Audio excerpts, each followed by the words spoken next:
alam itu mempunyai tempatnya sendiri-sendiri. Nah, daerah sini itu kelihatannya memang diberi roh untuk memberontak ya toh. Kalau lihat lakon-lakon ketoprak itu pesisiran melawan Mataram itu ya daerah sini. Bahkan Aryo Penangsang itu ya toh, Bengawan Sore itu kan ya tidak jauh dari Cepu, Blora ini. Jadi saya melihat bahwa mari kita lihat sesuatu jangan secara wantah tapi secara spiritual, secara roh. Roh Samin itu bukan bahwa Samin sudah meninggal di Sawalunto, lainnya di Manado, lainnya di Makassar, tetapi rohnya ini masih ada. Gitu. Jadi tidak akan selesai dan terus. Nah, menurut saya tugas kita itu bukan pertama-tama memelihara komunitas-komunitas ini, tapi memberi suasana ini terus hidup di dalam hidup kita, dan itu perlunya refleksi. Ini yang saya buat dengan buku saya ini, bahwa Samin sebagai gerakan memang pada saat itu, tetapi sebagai suatu cita-cita, sebagai utopi, sebagai suatu pandangan visioner ke depan, nggak habis digali tentang semangat pasuduluran, semangat toleransi, tapi juga keberanian untuk bersikap di dalam kesulitan apapun. Nah, itu yang saya lihat.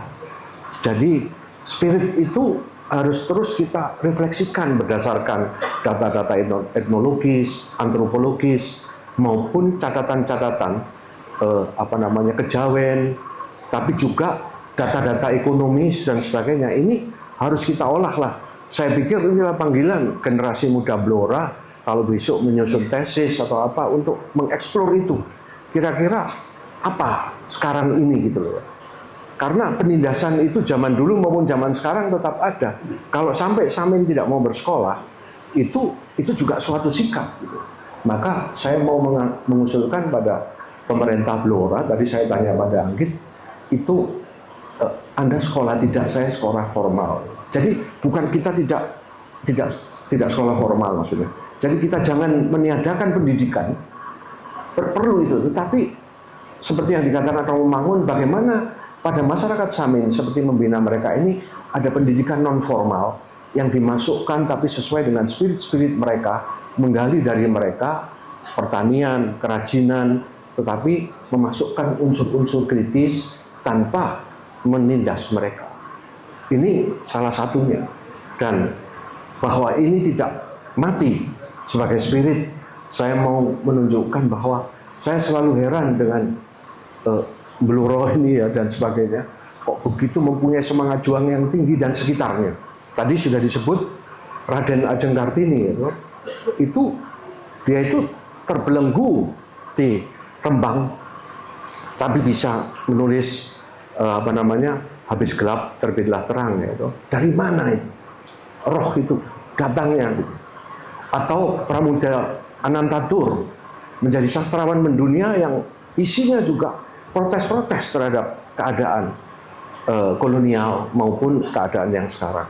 Dan yang saya kenal secara pribadi, walaupun itu agak jauh, Pak Joko Peke.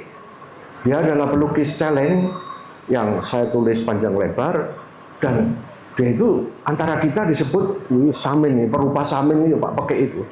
Dan dia menghasilkan karya-karya kritis yang sampai sekarang dia membuka rahasia keserakahan pejabat, koruptor dan sebagainya itu dengan figur celeng itu. Jadi celengnya Pak Peke itu sekarang masih berkeliaran di mana-mana, dan itu Pak Peke yang membuat. Inilah roh Samin yang menghidupi mereka-mereka ini, dan saya kira mari kita bangga sebagai orang Blora dianugerahi roh perlawanan yang kayak gini yang di lain tempat belum tentu ada. Maka jangan, pertanyaan ini sebenarnya sangat tidak saya sukai, apakah selesai atau tidak gitu. Berarti Anda sudah ada a priori Samin ini rampung. Pendidasan itu terus menerus Pak.